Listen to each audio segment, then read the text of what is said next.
You like salt and pepper? You mean like seasoning on food? No, I mean the rap band. You know, let's talk about sex, baby. Let's talk about you and me. Anyway, it was a big song in New York. You must know that. 20 years ago. Ah, yeah, maybe. Yeah. Moi, j'avais fait mes courts-métrages en France pendant des années, des docs aussi avant ça, que je vendais à France 2, à Histoire Courte et les machins comme ça.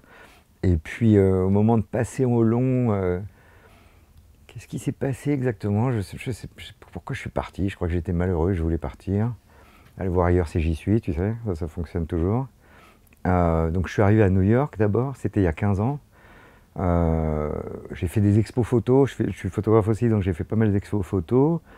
Je crois que j'ai pendant 20 ans étudié à faire des films. C'est-à-dire que j'ai toujours voulu faire des films, j'ai toujours fait mes courts-métrages, d'abord des docs et tout, mais je suppose qu'à cause de la pression, justement, d'avoir grandi entouré de super artistes et de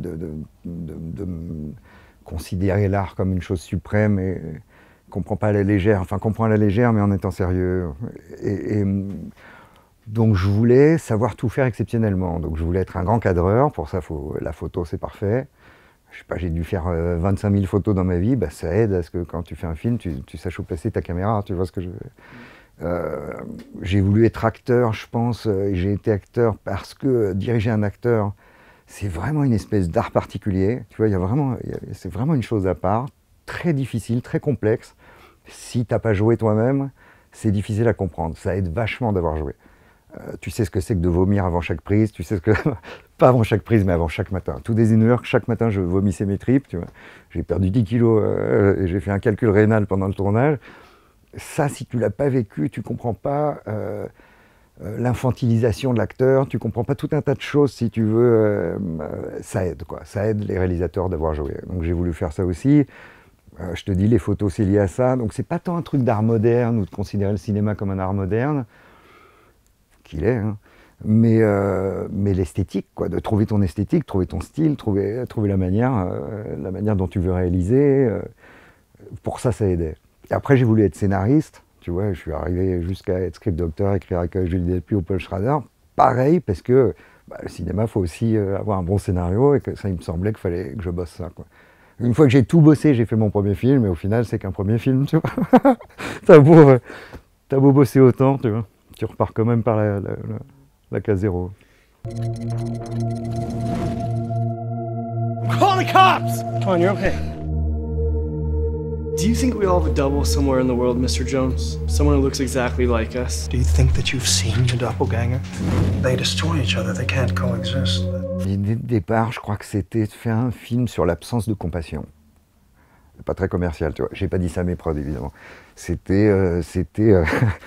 Mais c'est ça, en fait. C'était de faire un petit conte moral sur qu'est-ce qui fait qu'on n'a pas de compassion pour un clochard. Je dis pas moi, je dis pas toi, mais c'est qu'il n'est pas comme nous. C'est pas nous. Ça pourrait pas être nous, là, dans le caniveau, tu vois. Donc l'idée que le mec soit son double, l'idée qu'un type rencontre un clochard qui est son double, qui a exactement la même tête, devrait l'entraîner à avoir de la compassion pour lui, puisqu'il est comme son frère, le double. C'est une espèce de conte moral sur là où on en est aujourd'hui, et c'est pas fameux. Hein. Enfin, j'aimerais être plus optimiste. Hein. Le prochain sera plus optimiste. Mais je le suis peut-être un poil plus que je l'étais quand j'ai fait ce film. Et aussi, il y avait une réaction, c'est que j'avais essayé de monter une comédie en France qui ne s'était pas montée, où je m'étais retrouvé entraîné par le système français et les télés, etc., à rabaisser mon script, un truc qui me paraissait moins intéressant, jusqu'à ce que le film ne se fasse pas. Et j'avais tellement souffert de ça qu'en rentrant au States, rentrant à Los Angeles avec mon co-scénariste Brian Swinehart, on s'était dit, écrivons un truc dont on n'a rien à foutre qu'il se fasse ou pas, juste pour nous, dont on n'a rien à foutre qu'il soit absolument pas commercial, indiffusable. Et puis voilà. Et puis bizarrement, c'est ce film qui s'est fait, tu sais. C'est ça qui est fou. No, what the... If luck finally came your way, would you do good with it? Good luck, Charm. There's a little more to it than that. J'ai essayé au début, pour te dire, le film, je l'avais écrit pour Michael Rapaport, parce que je le connais un peu et qu'il m'avait dit oui pour un autre film, donc je m'étais dit je peux le convaincre, et il aurait été super aussi, tu vois. Sauf qu'avec Michael, il fallait que ce soit des effets spéciaux chaque fois qu'il y avait les 2 personnages dans le plan, donc le film coûtait 800 000 $, enfin c'était impossible. Et donc, bon, j'ai compris qu'on ne pouvait pas le faire avec lui. Par contre, je suis très copain avec Deborah Aquila, qui est la casting director de La La Land, de plein de films. Et elle m'a dit, elle a commencé à me parler du jumeau. Tu sais, de ces 2 jumeaux, les frères Polish, qui avaient fait des films un peu fantastiques et tout, mais en me disant, bon, les Polish, maintenant ils réalisent, c'est compliqué, etc., mais bon, je peux te foutre en contact. Et je me suis juste dit, bon, prenez-moi pas les Polish, parce que j'aurais pas l'argent pour leur trailer, pour tu vois ce qu'il faut, puisqu'il n'y avait pas de trailer, mais par contre, 2 jumeaux, c'est une idée géniale. Je suis rentré chez moi et je me suis dit, bon, bah, faut 2 jumeaux. Et c'était évident que s'il y a 2 jumeaux qui jouent comme des dieux quelque part sur la planète, ils vont être attirés à LA, enfin, qui parlent anglais, ils vont se retrouver à LA. Donc ils étaient là en ville quelque part, je savais qu'ils étaient devant moi, là, quand je regardais la ville. Tu sais, comme c'est la vue sur la ville, tu regardes la ville, tu te dis, ils sont là. Une de ces petites lumières, c'est mes 2 jumeaux, quoi. Et puis, j'ai commencé à regarder, bon, tu sais, les sites pour trouver les acteurs, et puis les systèmes D comme ça, les copains. Et puis un jour, j'ai un pote qui devait jouer dans le film, qui finalement pas joué dans le film. Un pote qui s'appelle Matthew Cap, que j'aime beaucoup, qui est un acteur. Mais un jour, il était dans un casting de pub, et pour le SNCF d'ailleurs, un truc comme ça, c'était à LA, mais c'était pour un truc français. Et il m'appelle, il me dit, ah, je pense à ton scénar, il n'y a que des jumeaux dans la salle où je suis, parce qu'il y a des jumeaux dans la pub dans laquelle je dois jouer. Et je lui dis, mais putain, mais fais-moi des photos. Donc il s'est mis à filmer un peu partout, tu vois, genre hyper discretos, parce qu'il passait pour un weirdo dans la salle, tu vois. Et au milieu des photos qu'il m'a balancé des vidéos, je vois 2 mecs, Matthew et Dennis Lewis, espèce d'Edward Norton, enfin tu vois, il m'avait l'air super beau, avec un truc un peu weird et tout. Et j'ai réussi à les retrouver par la prod de cette pub. Et je les ai rencontrés, on a fait des essais. J'ai vu qu'ils étaient super bons tous les 2. Bon, ils avaient joué dans la série Godless, tu sais, de Soderbergh et tout ça, donc c'était vachement rassurant, ça. Je me suis dit, si Netflix a pris ces 2 jumeaux, quand même, ils peuvent caster dans le monde entier. Ils avaient fait un casting dans 3 pays, enfin dans 3 villes, dans la Chicago, New York et LA pour ça. Je me suis dit, s'ils ont pris ces 2-là, c'est que c'est les meilleurs, je suis pépère.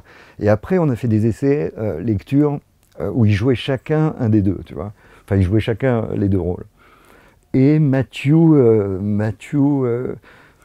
c'est surtout Russell, donc celui qui joue le clochard, avait une espèce de fragilité. Il a une espèce de fragilité, ce mec, dans le regard, alors que c'est exactement le double de son frère. Mais je sentais que son frère était plutôt le dominant. S'ils m'entendent, pas dominant, mais qu'il y avait quelque chose qui ressemblait à ça physiquement, en tout cas en eux, parce que très vite tu finis par les reconnaître complètement quand tu les connais bien. Et donc voilà, à un moment donné, c'est devenu évident que ce serait Russell qui ferait le clochard et l'autre qui ferait l'assassin. I think I'm falling in love with you. I'm sure we had a great time, but I need you to go home and forget about it. Bartender gave it to me the other day. If we win, we split it 50-50. J'ai un sacré casse dans le film, je suis assez fier de ça. Maintenant, Roxane fait une performance dans le film de ouf, elle a été exceptionnelle. Elle est tellement cool que quand Julie a dit oui, et que du coup ça faisait 2 Français dans le même diner, j'ai dit du coup à Roxane, merde, on est emmerdé parce que la pute peut pas être française aussi, ça fait trop de Français. Et du coup elle a pris cet accent russe qui est vachement bien. Et après, les 2 dont je suis super fier, c'est les 2 méchants là. Ils sont pas si méchants que ça, mais enfin... Ouais, ouais. Ils ont leur raison, disons, voilà, peut-être qu'ils sont méchants, mais qu'ils ont leur raison. Et eux, c'est 2 super acteurs, ils sont tous les 2 dans Do the Right Thing. Richard Edson, il joue dans Strange Days de Catherine Bigelow, c'est lui qui joue le dealer. Et c'est lui dans Stranger Than Paradise de Jarmusch, lui c'est un génie absolu. Lui, je l'aime énormément, c'est un très très très grand acteur, je rêvais de l'avoir. Et un jour, je vais à une première à LA d'un copain, et je le vois, tu vois. Donc je suis allé le choper comme la misère sur le monde. Après, j'ai fait 10 déjeuners, il m'a dit non 10 fois. Bon, j'avais pas de blé, pas de salaire, parce que je sais pas si t'imagines, 100 balles par jour, 10 jours de tournage, enfin 12 jours de tournage, même pas lui, il avait 6 jours de tournage, donc c'est $600 que tu lui proposes comme salaire. Bon, ça va pas être pour le blé qu'il va le faire, disons. Et bon, plus il fait plein de trucs, tu vois. Et au final, comment je l'ai convaincu, je sais pas, il me disait non, mais plus ça allait, plus quand même on composait le personnage. C'est lui qui a eu l'idée de la manière dont tu vois, il immobilise les gens, de la manière dont il tue, l'idée qu'il fasse des dessins, etc. Et donc à un moment donné, il avait le rôle, il venait de le composer devant moi, quoi, tu vois. Et là, il me rappelle encore 15 jours avant le tournage pour me dire je peux pas le faire. Puis je sais pas, je me suis lancé dans un monologue de 45 minutes, montre en main, c'est lui qui me l'a avoué après, où je lui ai pas laissé en placer une. Et à la fin, il m'a dit Alex, it's impossible to say no to you. Et je lui ai dit exactly. Et crac, je lui ai raccroché au pif. Et puis le premier jour de tournage, j'étais comme ça. J'ai dit à tout le monde qui venait, mais je flippais ma race qu'il vienne pas. Mais au final, il est venu, tu vois. Et je me suis entendu avec lui, je vais faire tous mes films avec lui. Ah ouais, Et lui, il était pote avec Roger Gardner-Smith, donc il m'a aidé à approcher Roger. Roger, il m'a dit oui tout de suite. Par contre, il adore Basquiat. Quand je lui ai raconté que j'avais rencontré Basquiat gamin, que je lui ai raconté Basquiat pieds nus dans Paris et tout, je crois que c'était gagné. I really don't want to be with you. You make me mean. Would you do good with it? I'm not really a bartender, you know. You're gonna be a new man. You make it sound scary. It feels like someone else's face. Charlie, there is absolutely good in this world. Moi, j'ai toujours filmé là où je lis. J'ai vachement de mal à faire un film en touriste, même mes cours et tout. Je sais pas, j'ai filmé que des villes que je connaissais, des endroits que je connaissais, etc. J'ai du mal à débarquer quelque part, à me dire, ah, tiens, même là, maintenant que je me dis, mon prochain film, je le ferai en France, tu vois, je suis rentré en France. Donc, il faut habiter là où tu tournes. Enfin, à mon sens, je sais pas, ça doit dépendre des gars. Moi, j'ai besoin de connaître la ville. La pensée des gens. Enfin, tu vois ce que je trouve qu'il n'y a pas pire qu'un film de touriste. Un film sur LA vu par quelqu'un qui vient de débarquer. En plus, LA, c'est une ville très mystérieuse, très compliquée à comprendre, très, très complexe à connaître. Tu peux pas la connaître en touriste, par exemple. C'est pas New York. Tu peux connaître New York en touriste si tu y vas régulièrement. Pas LA. Donc ouais, il faut être sur place, tu vois. J'ai tourné tout le film à 20 minutes de chez moi. J'avais un très très petit budget et que 12 jours de tournage. Je sais pas si tu te rends compte, hein, ça n'avait jamais été fait. Moi, ce que j'ai entendu, c'est qu'à Los Angeles, même le plus petit des longs métrages, c'est au moins 14 jours.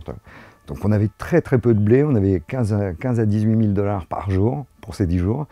Donc moins de 200 000 $. Et si tu veux, il fallait que tout soit très court. Ce qui coûte cher dans un film, c'est les déplacements. Le nombre de décors et les déplacements. Évidemment, la grosseur de l'équipe et de ce que tu tournes, mais si tu arrives... L'idéal, c'est d'écrire un film qui se passe dans un seul lieu. Malheureusement, je suis incapable de ça. J'aime trop Hitchcock, j'aime trop...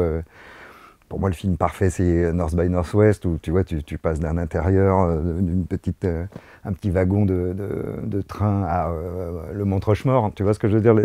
Ce contraste-là, pour moi, c'est le cinoche. Donc, c'était comment arriver à faire un film avec 4-5 décors maxi, le plus proche possible pour que les trajets soient très courts, avec épique réduite, etc. Et que quand même, du coup, le film soit rythmé, ça se passe pas que dans un lieu. Qu'on passe d'intérieur à d'extérieur, qu'on passe d'un petit lieu à un autre lieu, qu'on passe d'un lieu rose à un lieu vert, qu'on passe tu vois. Donc voilà, tout dans un même petit coin, ça a bien fonctionné. Tu vois. Tout le monde était payé 100 $ par jour, donc c'est comment tu trouves des gens, c'est pas facile, hein, il a fallu mendier sacrément, comment tu trouves des gens payés 100 $ par jour qui sont les plus talentueux d'Hollywood. Et en fait, c'est possible s'ils rentrent chez eux le soir, si tu vas pas tourner loin, si tu les fais pas chier, si tu as un truc qui les intéresse et si tu arrives à pas les lâcher, à les convaincre, quoi.